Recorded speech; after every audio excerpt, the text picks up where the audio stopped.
going to try and answer as many questions as we can.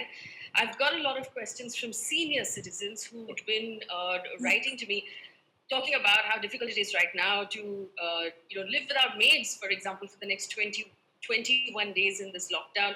We also know from what we're reading from other countries that senior citizens need to be maybe isolated more than the rest of us because they have a larger risk. So, to help us answer questions about what's really going on, I have Dr. Rohan Sequeira joining me on this conversation. He's a cardio-metabolic physician at Just Sloke Hospital, and and he's a busy guy right now because he's part of, the frontline fight that India is putting up against this virus. So, first of all, Dr. Sequeira, thank you so much for the work you're doing. Thank you. And Thank you. it's for the service that all of our healthcare professionals are providing right now. I want to quickly ask you this question. When we talk about senior citizens, is it true? And I'm looking at some of the numbers at this point from China, and this is confirmed COVID 19 cases from mainland China, and the source is the Chinese Center for Disease Control and Prevention. Now, it says anyone below the age of 60, the fatality rate, which means the odds that they would die of this disease, is less than 1%. But from 60 to 70, it's 3%, 70 to 80, it was 8%, and above 80, it was about 14%. Now, is this data, something that apply to India as well or to the rest of the world? Is this what you're seeing? Do you believe that senior citizens are at more of a risk with this disease?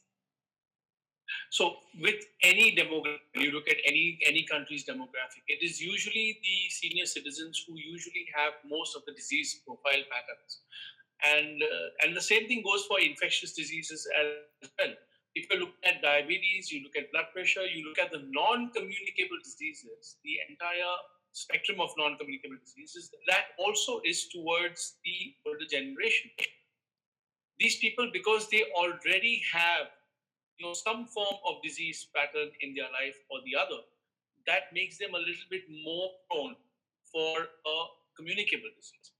And along with the with the aspect of having age, which is there with you, it also means that your immune system is not as strong as that what it is in a younger person. So yes, these people, what these figures say is absolutely on par, and I would totally agree with that.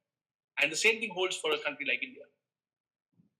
So, if we talk about now what we can do to keep, grandma and grandpa safe, or to basically keep our dadis and dadas safe at this point, Right. what should we be doing? And I know there are two scenarios. Obviously, scenarios where senior citizens are living on their own because their children are not with them at this point, or because they live overseas. And the second scenario is, of course, what happens when there's a joint family. So I want to address the joint family first, because we do know also what we've learned from the rest of the world is that while children are not vulnerable per se so much to disease, to the virus, they're very good carriers of the virus. So they'd actually be carrying it into the house. So should we keep our parents and senior citizens in a different room? Can we come in contact with them? Should we be hugging them a lot at this point, or no? Should there be physical contact? What should we be doing?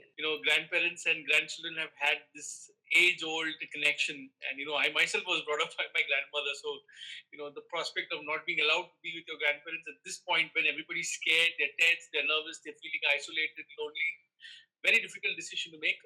It makes it easier if your children are not, in touch with the other community members. If you're following social distancing at home and you're making sure that the same thing is being done for your children are not being sent down to play with the other kids. Very difficult once again. But yes, if your children are isolated just as much as you are, then I don't think that the social distancing within the family lies so much, because you're all living the same. But it's very difficult to say, because 14 days is when the virus can be in isolation. So if your child at home wants to be with the grandparent, it's important that your child does not have any signs of any infection, hasn't had any community contact with other children in the area, or hasn't, that too also, after 10 days of isolation, I think that should be fine. Especially more so in case the grandparents have got diabetes, blood pressure, or any of the other comorbid conditions. Then in those cases, I think, if they don't have those, then it makes it much easier.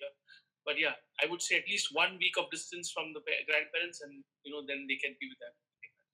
Okay, so my next question is obviously about senior citizens who are living by themselves at this point. What precautions should they be taking? I know that in the West it got pretty extreme where people would, they would leave food outside their doors and not necessarily go in and visit or go in and enter. And the honest truth is that's, emotionally and psychologically also very hard to be sort of separated Totally. physically from your family. Nobody comes to see you. You don't have any help. I mean, it's easy for us to sort of manage our housework, but to ask someone in the 60s and the 70s to clean and cook by themselves is a very difficult thing. So, Right. how much of this ought to be done really? How much isolation is necessary?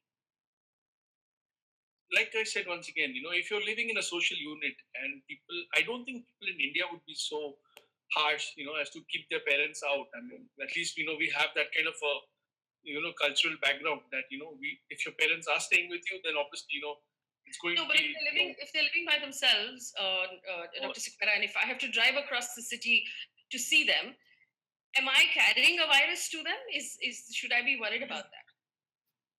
I have quite a lot of my patients who are living alone in this country, and they are relatives. Practically, most of the relatives are out of the country, or some of them are staying, in different cities, or sometimes even with the same city, because these patients have chosen to stay alone. They wanted to give their children the space, and I respect them for that.